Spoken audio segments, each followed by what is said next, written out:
The movie opens with a former soldier named James Wright, who quietly sneaks into a martial arts school. He's on a personal mission to find a man from his past. But from the very start, things don't go as planned. The man James is looking for turns out to be the father of the current sensei, a strict and honorable man who refuses to let an outsider insult his family's name. Enraged, the sensei orders his students to take the foreigner down, but the plan quickly backfires.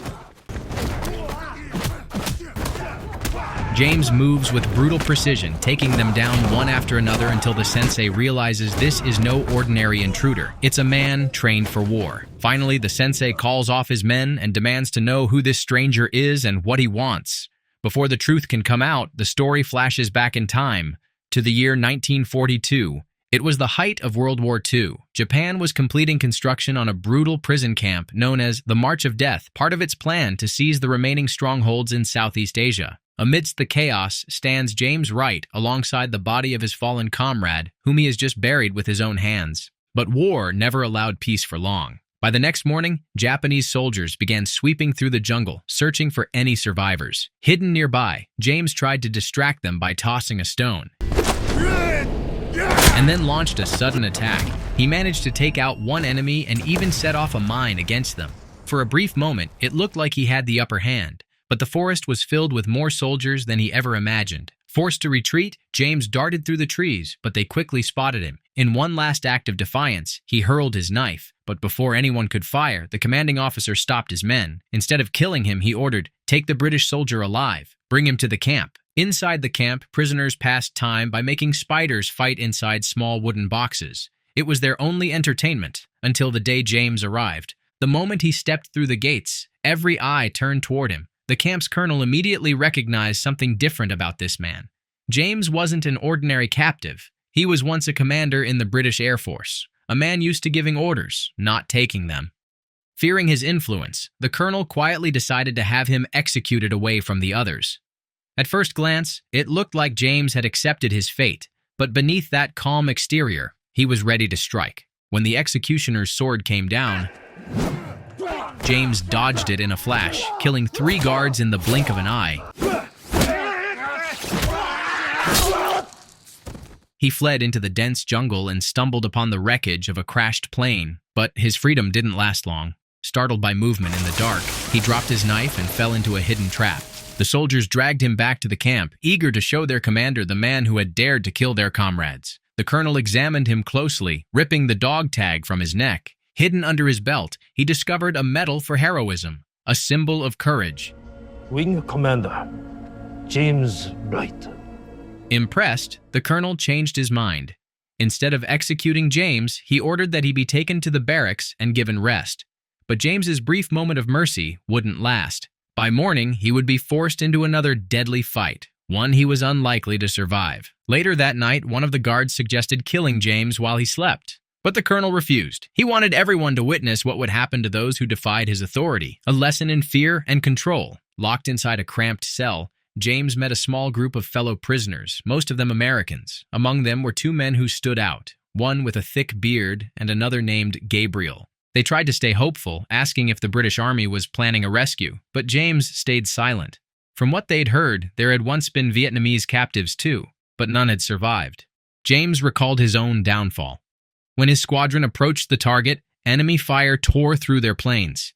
His aircraft crashed into the sea, and though he washed ashore alive, command back home probably assumed every pilot had perished. There would be no rescue, no hope. The other prisoners explained how life in the camp worked.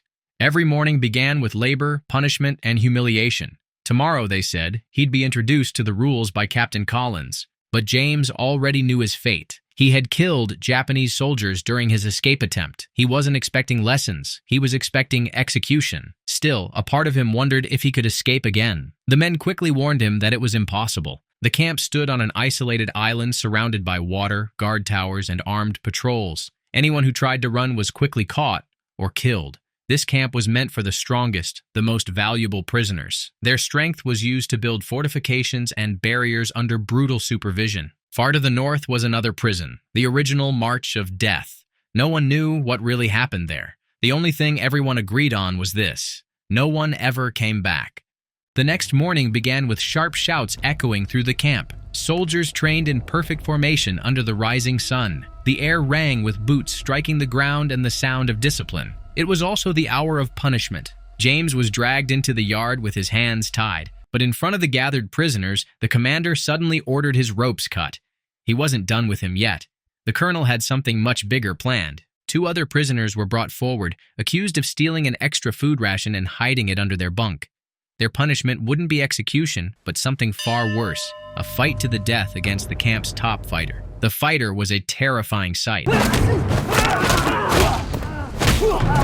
Built like a machine, every strike he delivered echoed like thunder. Even the toughest men flinched with every blow. This gruesome fight served as a warning, to remind everyone what happens when you defy the empire of the rising sun. After the fight ended, the crowd waited for the final act, the execution of James Wright. Against such an opponent, no one believed he stood a chance. But in just seconds, James took the giant down with 2 precise strikes. The camp fell silent. The colonel said nothing. Without a word, he turned and walked back to his tent, his silence louder than any command. Inside the colonel's tent, his aide argued that James shouldn't be spared, that a man like him deserved to suffer until his final breath. But the colonel didn't seem to share that view. There was something in his eyes, a quiet sense of respect for the enemy's strength. Even so, he made it clear that James's time would come soon enough. Later that day, James met Captain Collins, who couldn't hide his surprise at the newcomer's fighting skill. To lighten the mood, the men decided to celebrate. The bearded prisoner offered them his homemade liquor, a fiery concoction that burned like gasoline. But their laughter didn't last long. Without warning, Japanese soldiers stormed in, ordering James to report to the colonel. Inside the tent, a young nurse was arranging medical supplies. For a brief moment, she and James exchanged glances, a wordless, human connection amid the chaos of war. But this meeting wasn't about kindness. The colonel had recognized the fighting style James had used earlier, techniques once banned in Japan for being too dangerous. The conversation then turned to the medal James carried. The colonel revealed that it hadn't belonged to James at all. It was his father's. Calmly, he mentioned that his own father had also been a war hero, though that wasn't the point of the meeting. With cold precision, the colonel drew his fallen officer's katana, made a shallow cut, and ordered his men to take him away. The message was clear. James Wright would face death the next morning. When dawn came, the colonel staged another fight.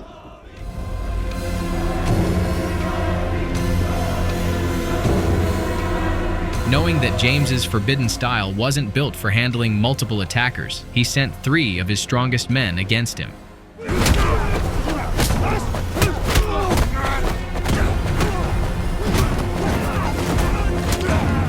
But once again, James moved like a storm, swift, relentless, and precise. Within seconds, he disarmed and floored all 3 in under a minute. When the final blow could have ended their lives, James hesitated. He refused to kill. The colonel stood silent once more. Without a word, he turned and walked out of the ring, disappearing into his tent. Later, in the makeshift bar, James sat with the others and spoke quietly. He told them those soldiers weren't cowards. They were just men following orders, trying to survive like everyone else. His words carried a heavy truth. Moments later, the sound of gunfire shattered the silence. The colonel had ordered the execution of the defeated fighters, a brutal reminder that mercy had no place in this camp. As days passed, Gabriel and Collins grew weaker. Their wounds were getting worse, and both knew it was only a matter of time before they'd be transferred to another camp, one from which no one ever returned. Realizing time was running out, James came up with a desperate plan. He had noticed a radio on the watchtower. If they could reach it, they might contact the British forces stationed off the coast. That single transmission could mean freedom. Without hesitation, the men agreed to help.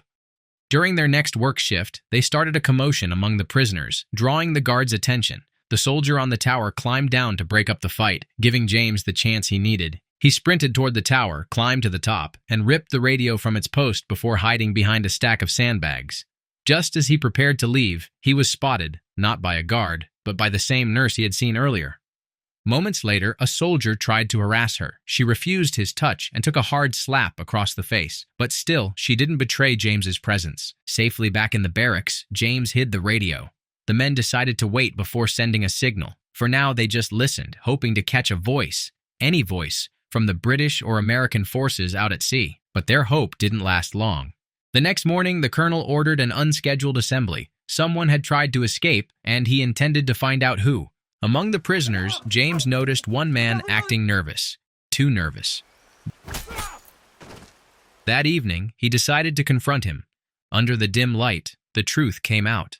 The man had discovered a small blind spot along the camp's border and made a hidden opening in the fence. Using this discovery, James prepared to make his move. That night, he left a dummy on his bed to fool the guards and slipped out of the barracks with help from the bearded man. For the first time in months, James stepped beyond the fence. Later, during inspection, a guard entered the cell and realized James was gone. But when he met the bearded man's cold, warning stare, he said nothing and quietly walked away. Meanwhile, James moved silently through the jungle until he reached the coastline. There, through the static of the radio, he suddenly heard voices, speaking Navajo, the secret code used by American troops. Following the sound, he stumbled upon the same crashed plane he had found during his earlier escape attempt.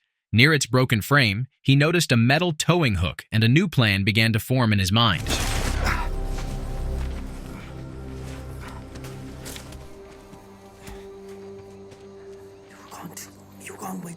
The next morning, James gathered the others and told them what he had discovered. The voices on the radio weren't random. They were using Navajo code, meaning Allied forces were close, possibly preparing for an attack. He revealed one more thing. Deep in the forest, he had found what looked like an intact glider. If they could attach it to a passing aircraft, it might actually take flight and carry them to freedom. The plan sounded insane, but desperate men had nothing left to lose. Before they could act, Japanese soldiers burst in and dragged James before Colonel Ito. The colonel, having overheard the Navajo transmissions himself, believed James could translate them. But James knew nothing about the code. And even if he did, he'd never betray his country. His refusal sent the colonel into a rage. He ordered his men to tie the British officer and beat him mercilessly until he dropped to his knees.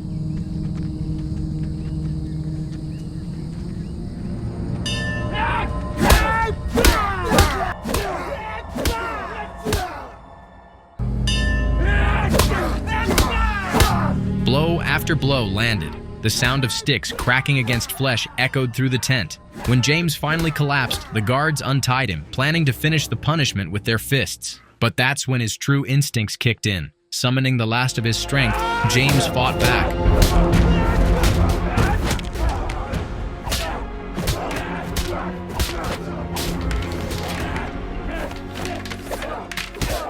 With precise, lethal movements, he took down the guards one by one, right in front of the furious colonel. Watching his men fall to a half-conscious prisoner was a humiliation the colonel couldn't tolerate. Enraged, he stormed into the center of the camp and executed several workers on the spot, declaring that the rest would now suffer something worse than death. James blacked out soon after, his body unable to withstand the beating. When he finally opened his eyes 2 days later, he found himself in the infirmary. Colonel Ito had ordered him kept alive, for now. His wounds were being treated by the same young nurse, Teresa. She had been working in the camp for 3 months, trapped there just like the prisoners themselves. As James tried to ask her questions, a soldier entered abruptly, breaking the fragile silence and forcing them apart, without a word. Later that night, he opened his eyes and saw the faint glint of a blade hovering inches from his face. Colonel Ito stood before him, calm yet terrifying, conducting another public execution to remind everyone what happened to those who tried to escape. It wasn't punishment anymore. It was performance. A cold display of fear meant to keep every soul in that camp trembling. But beneath that brutality, something deeper became clear. The colonel never wanted James dead in secret. Every fight, every wound, every test had been part of something else, a ritual of honor. He wanted James to die in fair combat, as his own sensei had once taught him. A final duel to preserve his forbidden art. Battered but unbroken, James met his gaze and gave a defiant smile. "If those were your best fighters," he said, "then I'll make it home alive." The colonel's expression never changed. But his warning was chilling. If Japan lost the war, no one would live to tell the story. He vowed that if defeat came, he'd make sure every prisoner perished with him. When James returned to the barracks, his friends rushed to him with something that flickered like hope. That morning, American planes had flown overhead, dropping thousands of leaflets. The papers carried a powerful message. The Allies knew about the Japanese war crimes, and justice was coming. But James's face remained hard. He repeated what Ito had said, that surrender would never happen. If Japan fell, the colonel would turn the camp into a suicide inferno, killing everyone before the enemy arrived. The men fell silent, realizing time was slipping away. That night, Gabriel crept out to inspect the glider hidden in the trees. On his way back, he ran into James. Their path to the barracks was blocked, forcing them to detour through the underbrush. A lone guard spotted them, and in the frantic struggle that followed, they were forced to kill him to stay alive. But the noise drew another officer. James recognized him, a man with a reputation for cruelty. Yet instead of killing him, James showed mercy. Surprisingly, the officer returned that mercy, helping them slip back into the barracks, only to betray them moments later by reporting the body. Soldiers stormed into the quarters, shouting for order as the camp fell into an eerie silence. By morning, the colonel announced the murder. He demanded the killer step forward or everyone would suffer. To protect the others, James stood up. "It was me," he said. The colonel's eyes narrowed. "You?" "Yes." He demanded proof, ordering James to demonstrate his forbidden technique on another prisoner. But the man refused to be part of the spectacle. Without hesitation, the guards executed him with a single gunshot to the head. Then it was Captain Collins's turn. Forced into a fight against armed guards, he fought back with everything he had, defeating them just as James once had. The prisoners were herded back into their bunks like animals, while James was dragged once again before the colonel. In the tense silence, James called him what he truly was, a coward hiding behind fear. The insult hit hard. The colonel lunged, head-butting him violently before ordering James thrown out into the dirt. That night, James and Gabriel finally made their real escape. They moved through the jungle under moonlight, whispering in broken phrases, a mix of English, Japanese, and Navajo code words, to hide their meaning from patrols. Their plan was desperate but simple. Steal a signal rocket, fire it into the sky, and hope an American plane would spot it. If luck held, the glider would catch the tow line and lift them into the air, their only shot at freedom. When they returned to the barracks, something felt wrong. The place was empty, bunks overturned, lights out. Before they could react, soldiers burst through the door and struck them down. They awoke to the deafening roar of airplanes overhead. Engines thundered low across the sky. Outside, the nurses looked up in hope, believing the Americans had finally come. Moments later, chaos exploded. The U.S. assault had begun. Bombs rained across the island as explosions rocked the ground. Colonel Ito, consumed by rage, lost control. He ordered mass executions. Soldiers, nurses, prisoners, anyone within reach. The camp dissolved into madness. Through the smoke, James and Gabriel realized what they had to do. They ran for the radio tower, their only hope to re-establish contact. But when they found the transmitter, it was smashed beyond repair. Their only chance now was the tower's backup transmitter. The nurses, showing extraordinary courage, distracted the guard at the base, and when he least expected it, they struck. With trembling hands, they killed him, clearing the way for the men to climb. At the top, Gabriel sent a desperate SOS. Below, the camp erupted into a full-scale revolt. Prisoners armed themselves with anything they could find, rising against their captors. James grabbed a rifle and opened fire, cutting down guards and sparking chaos that turned into rebellion. Among the mayhem, Captain Collins confronted one of the officers who had tormented him for months. Their fight was short but brutal. Collins won, only to be struck down by a bullet to the back. As his friend fell, James's rage burned through his exhaustion. He stormed straight into the command tent, where Colonel Ito waited, sword in hand. The two men faced each other in silence. Their final duel wasn't about war anymore. It was about pride, redemption, and honor. Steel clashed, echoing above the screams and explosions outside. When it was over, Ito lay defeated on the ground, his sword shattered. James stood over him, bloodied, shaking, but victorious. Gabriel rushed in, pulling him away as the sound of engines filled the air again. American planes were diving for their final run. They sprinted toward the jungle, but a soldier aimed his rifle at their backs. Then something unexpected happened. Colonel Ito, barely alive, raised his hand and lowered the soldier's weapon. In silence, he let them go, his final act of honor. The two men raced through the trees until they reached the glider. Above them, American aircraft circled, ready to fire again. As Japanese troops burst through the jungle, the planes unleashed a storm of bullets, cutting down everything in their path, including the young guard who had once shown mercy. Amid the fire and smoke, James hooked the glider's tow cable just as a U.S. plane swooped past. The line caught, and the glider lifted from the ground, soaring into the open sky. Below, the island burned, a graveyard of war and memory. As the wind rushed past, James and Gabriel looked down one last time and made a silent vow. They would return someday to free those still trapped in camps like the one they had escaped. We'll be back. Years later, that promise brought James to a quiet martial arts school in Japan. He had come searching for the man who once trained Colonel Ito.